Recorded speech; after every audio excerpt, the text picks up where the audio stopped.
How's it going, guys? It's Jack Bing here, and today we are going to be looking at that pesky little curves feature that you've got on Photoshop. This isn't the regular setup, but I thought I'd just do it live. It's something that I know how to explain, so I thought, why not? Let's just do it live, get the video done, and teach you guys how to do it. I don't think that this won't go for very long, so people won't probably get on board and ask any questions, but if you've got any, feel free to jump in, ask away, go for it. And let's get straight into it. So we're here on Photoshop, and if you are not familiar with, I'll just fix this up, sorry. If you're not familiar with the curves, it basically lives up here. It's this little icon here. If you click on that, it basically will bring up this crazy looking, it's called a histogram, this curves grid. And it looks kind of scary, and if you don't understand it, that's fine, because that's why we're here today. So I'll tell you what it is. This here represents the image that you've got. So it basically is telling you, it's kind of saying to you, this down here at the bottom represents the dark parts, and this up here represents the light parts, and of course this is the middle here. So as you manipulate this line, and this line here determines what actually you're going to change the image to look like, you're changing the kind of darks and lights, and you can also get into the color as well, if you want to go down that track. So to start off with, I'll show you, because they actually give you on Photoshop these preset ones. So if you kind of, want to cheat, you can actually just go to this drop-down menu here, and you can go to color negative, which if you were to create it, you're actually completely reversing that line there. So there's that, and if I'm just going to use my arrows to go down. This is a cross-process effect that they've gone with. Darker, increasing the contrast, lighter, a linear contrast, medium contrast, negative. That's what I was saying before. See that? Goes the opposite way. That's your negative. This is basically what I want to show you how it works. We'll reset that. So the main thing that you want to know is that this line here is everything to you. It's how you change the curves. It's how you make the darker things lighter and the lighter things darker. So just to kick off, let's go to the most basic curve. And I think as well, I should say, the most important thing is kind of learning the curves.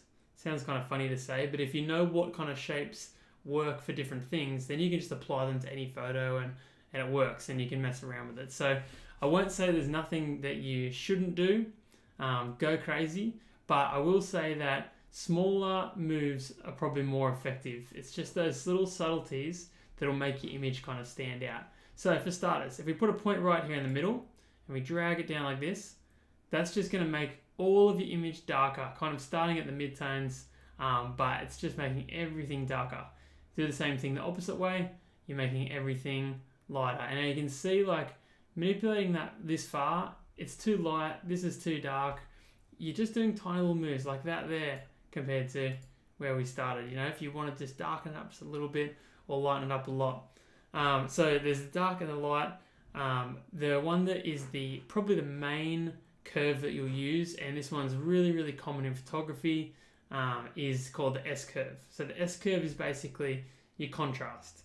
So if I pull the dark down and I move the light up, you get this really cool, like, contrasty feel. And if I hide that, you can see what it's done there. It's really like just brought up that contrast just a little bit, and even that is like a fairly big move there.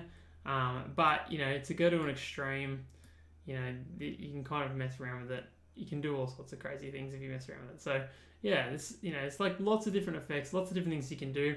I'll show you what I like to call kind of like the more aggressive S curve. So if I just reset it, instead of kind of making this S shape, what you actually want to do is just drag this bottom across here and drag the top across here. There we go. And that actually sometimes works really well because you're using that very top and bottom end. I can actually just bring this back a bit. Something like around there. So if I turn that off and on, same kind of idea. Changing that contrast. I call that kind of like the more aggressive S-curve. I guess you can call it whatever you want. So that's that. Let me just think if we did look at the negative earlier. So a negative to kind of, if you understand how the graph works, it makes perfect sense. If you make all the darks light and you make all the lights dark, you get that insane negative. And then you can mess around with negative curves and all sorts of things like that. So that's really crazy. And then I guess the other one that I would probably use most common would be to kind of flatten the image out a little bit and kind of take the blacks out of it. So how to do that is just to bring this up a little bit at the bottom, and you'll see as you kind of drag the darks up, you're not left with any darks anymore. So if you took it to the top, you end up with just white. But I might bring this image to kind of around here if I was editing this, so that the no darks are black. And then I'd also put in a little bit of extra contrast there, and just up a little bit like that. Slight S-curve, bringing up those darks, and yeah, that's a really cool way to edit. So hopefully you guys have enjoyed. There's also, you can get into like the colors and things if you wanted to edit the, like in particular the blue. You might want to, I guess, make your dark sections kind of a bit of a bluey tinge. The opportunities are endless. Jump in. I should say as well, curves are the same on Photoshop, Premiere, Final Cut, After Effects, anything where it gives you that curves grid. The histogram here, it'll actually do exactly the same thing. So if you understand it on one, you understand it on all of them. Hopefully you guys enjoyed that video. If you did, hit the like button, subscribe. Thanks for coming along, guys. Hopefully hopefully this was kind of alright, because I did it live, so it's all one take. But I kind of like the idea of just explaining it straight down the camera, and hopefully you guys learned something. If you did, yeah, like I said, jump on board, join the fan, subscribe, leave a like on the video so other people get to see it as well. Helps out the whole crazy YouTube algorithm thing that we try and make work for us all. But yeah, thanks for watching, guys, and I'll see you